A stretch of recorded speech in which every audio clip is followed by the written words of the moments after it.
He said, I just got this down from upstairs, meaning the Secretary of Defense's office today, and he said, this is a memo that describes how we're going to take out 7 countries in 5 years, starting with Iraq and then Syria, Lebanon, Libya, Somalia, Sudan, and finishing off Iran. You must remember, dear people of America, that whenever government wants you to think and act in a certain way that would bring justification to an action that they are already planning to make, they must make the person that they hate a boogeyman. كان يجاوبون على السؤال اللي حاير، لماذا العراق؟ شو سبب له؟ بن لادن عراقي، ما هو عراقي، اللي ضربوا نيويورك عراقيين، ما هم عراقيين. اللي ضربوا البنتاغون عراقيين، ما هم عراقيين. فيها أسلحة دمار شامل عند العراق، ما عندها. Saddam has perfected the game of cheat and retreat and is very skilled in the art of denial and deception. This is a regime that has already used poison gas to murder thousands of its own citizens on Saddam Hussein's orders. This is a man who has attacked his neighbors twice, who represses his own people. He used chemical weapons both against the Kurds and against the Iranians during the 1980s. Who is continuing to develop weapons of mass destruction. He's launched ballistic missiles against 4 of his neighbors over the years. Who's tried to assassinate a former American president. This is a man of great evil. يد عربية بالكامل تقتل تشنق في المشانق وعند تفرج، لماذا؟ ما ممكن الدور جاي عليكم كلكم. نعم. ليش امريكا قاتلت مع صدام حسين ضد الخميني؟ كان صديقها، تشيني كان صديق لصدام حسين. رامز سلي كان وزير الدفاع الامريكي لما كان يدمروا في العراق، صديق حميم لصدام حسين. واخيرا باعوه وشنقوه. حتى انتم اصدقاء امريكا، نحن اصدقاء امريكا، بلاش نقول انتم، نحن اصدقاء امريكا كلنا. قد توافق امريكا على شنقنا في يوم. Saddam Hussein is a homicidal dictator who is addicted to weapons of mass destruction. Intelligence sources indicate that Saddam Hussein has ordered that scientists who cooperate with UN inspectors in disarming Iraq will be killed along with their families. The charter states that we, in the preamble, I mean, that we shall not resort to the military force unless it is a common interest. 65 wars broke out after the establishment of the United Nations and after the establishment of the Security Councils, and after this establishment, 65, and the victims are millions more than the victims of the Second World War. Are these wars and the aggressions and the force that was used, the power in the 65 was in the interest of the common interest of all of us? No, it was in the interest of one country or 3 countries or 4 countries or 1 country. What the CIA does is go into a country and move among the people that are dissatisfied to stimulate a revolt against a leader that they don't like because they want regime change.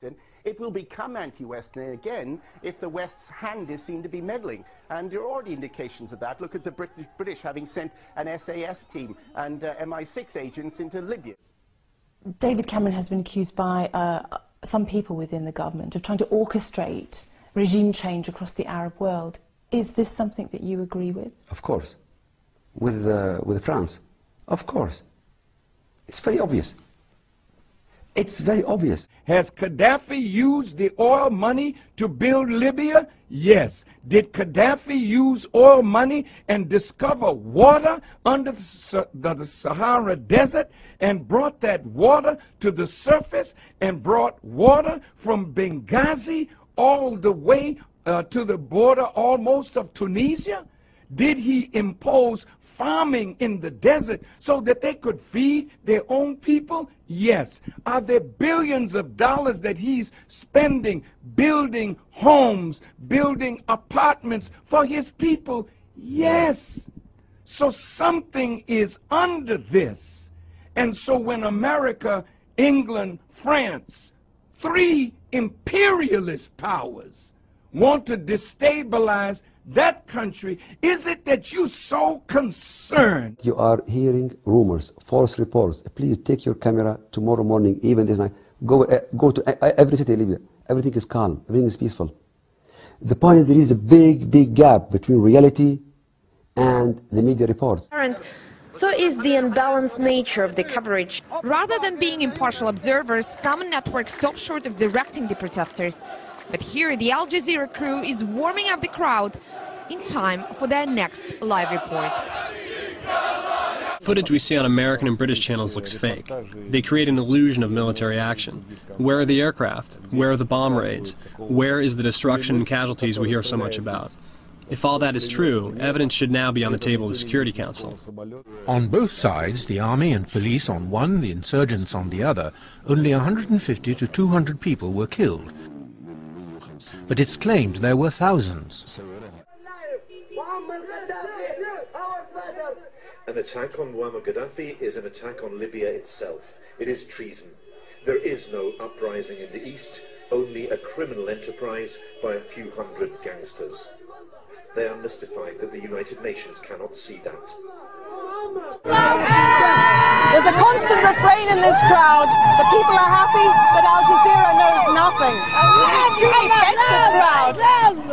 Well, the reports of Libya mobilizing its air force against its own people spread quickly around the world. But Russia's military chief says they've been monitoring from space, and the pictures tell a different story. According to Al Jazeera and to BBC, on the 22nd of February, Libyan government has inflicted airstrikes on Benghazi, the biggest city in the country, and on Tripoli.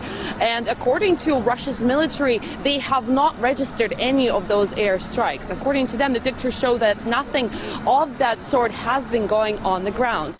Now, the tough new sanctions and Gaddafi's increasing isolation are based on allegations that he has ordered airstrikes, bombing of civilian protesters. We have seen no evidence of that yet, and the Gaddafis strongly deny it.